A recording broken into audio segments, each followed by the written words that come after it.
है यौवन चाहिँ रेडी भएको छ आँगन सफा गर्नु। खै हेलो भन न हौ मेरो यो है अब उसले चाहिँ काम सुरु गर्यो। हेलो फ्रेन्ड्स, आज चाहिँ भोटको लागि छुट्टी छ है र अब हामी चाहिँ घरको काम गर्नु थाल्यौँ। यौवनले चाहिँ घाँस अलिअलि बढी थियो कि हाम्रो चलमा हो यो गर्दैछ है।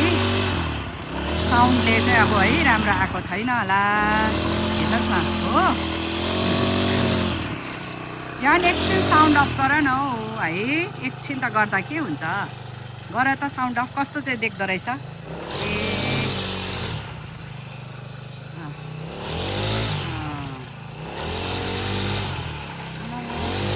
मलाई चाहिँ अरू भन्दाखेरि पनि त्यो फ्यानले चाहिँ मेरो गुलाबहरू काट्छ भनेर चाहिँ साह्रो डर लाग्छ हौ। हेर्नुहोस् न, इज इन्जोय, उसलाई यस्तो गर्नु मनपर्छ। मेरो फुल काटिन्छ है भन्ने चाहिँ मलाई डर छ। हेर्नुहोस् है साथीभाइ, है लामो लामो घाँस छ है, यता पनि त यसरी घाँस भएको छ, त्यसले गर्दाखेरि काट्नुपर्छ नि त।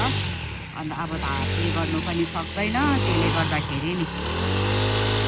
यो न हातले गर्नु सजिलो कि मेसिनले रहेछ हौ? मेसिनले हातले हो नि त तिम्रो अब एक दिन डल्लै लाग्थ्यो, मेसिनले त अब तिम्रो 1 घन्टा। भर्खर त गर्नु थालेको है तिमीले है? भर्खर गर्नु थालेको है? ए 10 मिनटमा त आधा ग्राउन्ड पो सकेछौ त अन्त। सफा पनि निकै हुँदो रहेछ है। सधैँ चाहिँ हामी हात हँसिया लगाएर सबजना परि लाग्थ्यौँ नि त यो झारहरू उड्नु। हेर्नुहोस् त,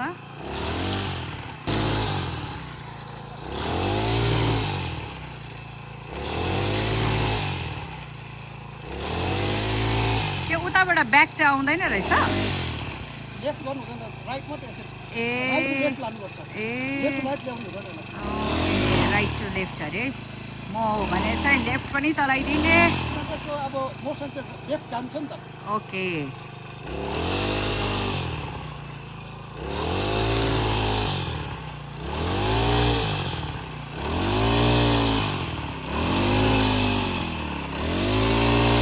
कति मजाले काटिएको है।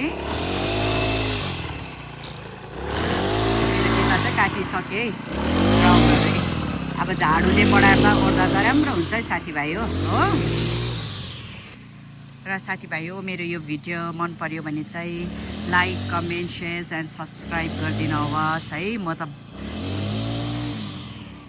युट्युबमा चाहिँ नयाँ नयाँ आएको हो, कतिवटा कुरोहरू मलाई थाहा छैन। राम्रो भयो भएन कमेन्ट गरिदिनु होस् है। Thank you for watching, see you in next video. Thank you. हेर्नुहोस् त मेरो फुलहरू पर चाहिँ आरुको रुख है, यो पनि आरुको आवागाटो छ। Thank you.